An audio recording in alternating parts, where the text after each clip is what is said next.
भारताने पाकिस्तानच्या 15 शहरात ड्रोन हल्ले केले। पाकिस्तानने काल जम्मूमध्ये केलेल्या हल्ल्यात एक जवान आणि 15 भारतीय नागरिकांचा मृत्यू झाला। आज भारताने सकाळपासून पाकिस्तानात अनेक ड्रोन हल्ले केले। आपण जेव्हा काल ब्रीफिंग झालं होतं आपलं आर्मीच्या ॲक्शनवर, ऑपरेशन सिंदूरवर, त्याच्यानंतर पाकिस्तानचा काहीतरी रिप्लाय येणार हे आपल्याला माहिती होतं, पण तो रिप्लाय इतक्या लवकर येईल असं कोणालाच वाटलं नव्हतं। काल रात्रीच्या वेळेला, रात्रीच्या अंधारामध्ये पाकिस्तानने आपल्यावर मिसाईल हल्ला केलेला आहे आणि भारताच्या 15 ठिकाणी मिसाईल हल्ले झाले आहेत आणि त्यांनी तो 12 ठिकाणांहून केलेला आहे।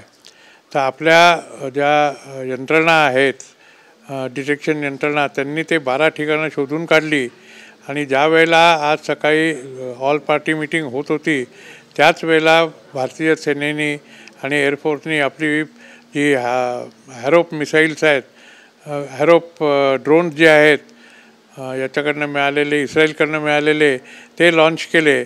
आणि किती नंबर ड्रोन्स आहेत हे माहिती नाही, प्रत्येक टार्गेटवर 2 होते का 3 होते ते आता नंतर जेव्हा याचं ब्रीफिंग होईल, आता संध्याकाळी 5:30 वाजता त्यावेळेला कळेल आहे। पण ते ड्रोन त्यांनी लॉन्च केले आणि सगळं त्यांनी तिथले जी काही सिस्टीम होती ती पूर्ण डिस्ट्रॉय केली। अशी खबर मिळते आहे की लाहोरची सिस्टीम त्यांनी एअर डिफेन्स सिस्टीम पूर्ण डिस्ट्रॉय केलेली आहे, लाहोरच्या जे विमानतळावर होती। काल दुपारपासूनच जेव्हा आपण रात्री हल्ले केले त्याच्यानंतर दुपारपासून लाहोरचे एअरफील्ड बंद झालेला होता। नॉर्दर्न पाकिस्तानचे सगळे एअरफील्ड बंद त्यांनी केलेले होते, जसे आपण अमृतसरचे वगैरे केले। पण त्यानंतर तिथे जी काही एअर डिफेन्स सिस्टीम होती त्या एअर डिफेन्स सिस्टीमला आज आपण पूर्णपणे नष्ट केलेलं आहे आणि ती चीनी बनावटीची एअर डिफेन्स सिस्टीम होती आणि त्यामुळे चीनचा जो काही दबदबा होता टेक्निकल ॲडव्हान्समेंटमध्ये, तो दबदबा एका प्रकारे कमी झालेला आहे। त्याचा एक फायदा आपल्याला असा होईल की आपण अरुणाचलमध्ये किंवा लडाखमध्ये पुढे जेव्हा लढाई होईल तेव्हा तिबेटमध्ये त्यांच्या एअरफील्डवर ही सिस्टीम लागलेली असेल, त्याचा आपण फायदा करून घेऊ शकतो या नॉलेजचा। पण एक गोष्ट आहे की आपण जे काही केलं आहे ते कॅलिब्रेटर होतं पूर्ण। त्यांना जेवढं त्यांनी नुकसान करायचा ट्राय केला त्याच ठिकाणचं आपण नुकसान केलं, दुसरं कुठेही आपण काही केलेलं नाही आहे। सर, बलुचिस्तान लिबरेशन आर्मीने पाकिस्तान सैन्यावर पुन्हा हल्ला केला, ज्यात IED बॉम्ब लावून 12 पाकिस्तानी सैनिकांना ठार केलं। बलुचिस्तान पाकिस्तानवर कसा भारी पडतो आहे? बलुचिस्तानने जे त्यांचे जे बलूच आर्मी आहे आणि तहरीक-ए-तालिबान पाकिस्तान आहे, त्या दोघांनी मिळून हा हल्ला केला। त्यांच्या एका ट्रकमध्ये 12 जवान बसून जात होते एका ठिकाणून दुसऱ्या ठिकाणी आणि 2 टेकड्यांच्या मध्ये ते आल्यावर त्यांनी वरनं त्याच्यावर मिसाईल फायर केलं किंवा रॉकेट फायर केलं आणि त्याला उद्ध्वस्त केलं। आता एक गोष्ट आहे, बलुचिस्तानला पाकिस्तानमध्ये राहायचं नाही आहे, त्यामुळे ते पाकिस्तानच्या विरुद्ध लढतात आहेत। पाकिस्तानकडे त्यांच्या तुलनेमध्ये पॉवर जास्त आहे, तर ती पॉवर जी आहे ती पॉवर त्यांना नष्ट करायची आहे। तर इकडनं जेव्हा भारत हल्ला करेल आहे त्यावेळेला नॅचरली बलुचिस्तान हा पश्चिमेकडनं हल्ला करेल यामध्ये शंकाच नाही आहे, कारण बलुचिस्तान ही एक वेल ट्रेंड आर्मी आहे गनिमी-काव्यामध्ये।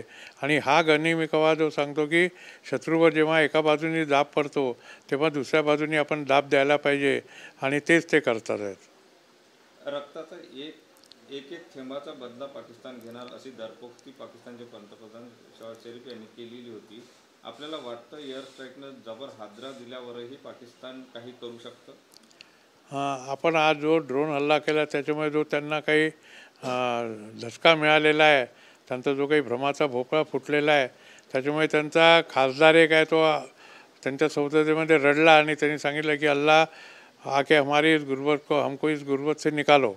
तर याचा अर्थ असा आहे की ते इतके घाबरलेले आहेत आता की याच्यानंतर जर पाकिस्तान आर्मीने काही केलं तर भारत काय करेल याची त्यांना कल्पना नाही करता येत आहे। तर ते घाबरलेले आहेत, याच्यामध्ये शंकाच नाही आहे। जे काही शहबाज शरीफने सांगितलं की हर एक बूंद का हम हिसाब लेंगे, तर ते बूंदच जर आपलं पडत नाही आहे तर ते हिसाब कुठनं घेणार आहे आपल्याकडनं? सर, भारतानं जो एअर स्ट्राईक केला आहे विशेषतः बहावलपूर मरकज सुभान अल्लाहवर, त्यामुळे पाकिस्तान हादरला, ज्यात मसूद अझहरच्या 10 कुटुंबियांचा खात्मा झाला आणि त्यानंतर दफन करताना पाकिस्तानी आर्मीही तिथे उभी होती आणि त्यांनी सॅल्यूटसुद्धा केली। हे असं आहे की मसूदचा जो भाऊ आहे तो पाकिस्तान ऑक्युपाईड काश्मीरमधला एक प्रतिष्ठित माणूस आहे. आपल्या इथे जरी तो दहशतवादी असला तरी तिथला तो प्रतिष्ठित माणूस आहे. त्यामुळे त्याचा मृत्यू झाल्यानंतर त्याचा जनाजा खूप मोठा निघणं हे वाजवी होतं आणि त्या जनाजावर त्यांच्या तिथले राजकीय लोक येणं किंवा सेनेचे लोक येणं हे सुद्धा वाजवी होतं.